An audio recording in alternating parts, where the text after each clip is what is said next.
Just now, over 6,000 foreign nationals are working as public servants in South Africa. The numbers were revealed by Public Service and Administration Minister Mzamo Buthelezi in Parliament in a response to a question by Action SA MP Dr. Teboho Letlhaphi. DPSA Human Resource Management and Development DDG Nico Mabunda is joining me for that conversation. Nico, good evening and thank you very much for your time and coming on this evening. Does the 6,222 figure mean that there are 6,222 South Africans who've been denied employment? Good evening, Thabo. Good evening to the viewers. And thanks for inviting us so that we can have this conversation, which we think is quite important. I think it doesn't mean that there are 6,220 South Africans that are without jobs that have been taken by foreign nationals. We need to provide a particular context to that number. The first one is that it includes persons with dual citizenships that might be South Africans, but because they also have citizenship of another country, those then get counted as foreign nationals because our laws require us to be loyal to the Republic. It also includes permanent residents that have been granted by a court of law, by the Constitutional Court, that said that if you are a permanent resident, you have the same rights as individuals that are in South Africa. And people can acquire permanent residency based on a number of things, but as long as they adhere to the immigration laws of the country. And it also includes a number of participants in bilateral agreements, such as the Cuban-South Africa Mandela-Castro Agreement for engineering and health sectors, where we have identified as South Africa that there are a number of scarce skills that we have in the country that will require us to have foreign nationals to assist us in health, in engineering, due to the history of the country that has resulted in us having a limited qualifications in those areas. But most importantly, there is also a large number of interpreters in the criminal justice system, where you have French speakers and those that speak foreign languages that South Africans wouldn't even know, that will then find themselves employed for contract positions to interpret for persons that are found to be litigating in our systems.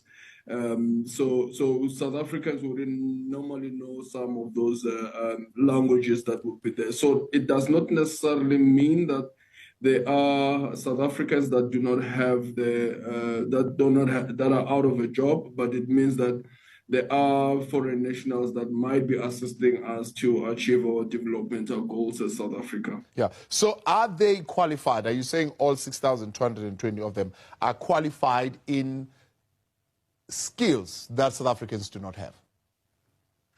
Not necessarily. We have done a study and we found that there are some areas that we would like to go deeper into the analysis.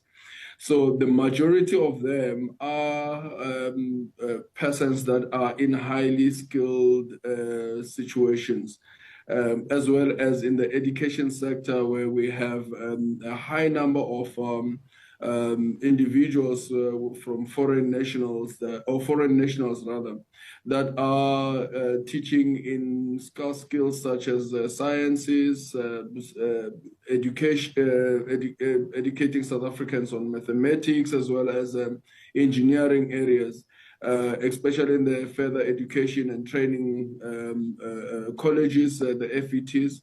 But there are some that we have also noted, and we are going deeper into that. Those ones that are in administration positions, some that are in secretarial positions. One is a driver, a messenger that we've noted, and we'll be following up on those to find out whether those ones that are in administrative positions are those that are fully foreign nationals, or they are those that just we have categorize them as foreign nationals due to them holding dual citizenship. Yeah. So, I mean, the question of language has been raised. I'm sure you know the story recently in the debates that have been going on in the country. And many South Africans are saying, look, that is a very weak kind of argument that you're putting up. There are many South Africans who are bilingual. They can speak a number of languages that can hold these jobs of interpreters. Is there a proper guidance in place, a guidance on recruitment, selection, and that says this is how you must go about it, or you just simply look at a post and say, well, it requires a French speaker. There are no South Africans that can speak this, and therefore we can hire for a national here. Yes, we do have clear guidelines. You would have heard before, and I think I also appeared here before, when we spoke about professionalization of the public service, especially looking at the issue of hiring South Africans in a meritocratic manner for them to join the public service. So one of the key things is that the Public Service Act is very clear about the processes that must be followed. We must be fair. We must look for the best person.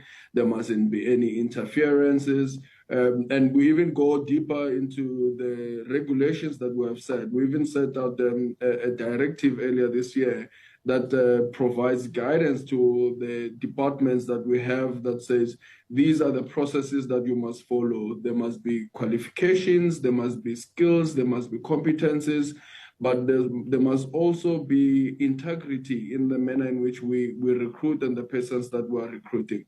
So that's a very critical point that you are raising, that we're not only looking at the issue of language, but there are also other considerations that we have to consider. I don't want to speak on behalf of the justice cluster, but you will know that in terms of the law in South Africa, when someone is arrested or is found to be in conflict with the law, they have to appear within 48 hours.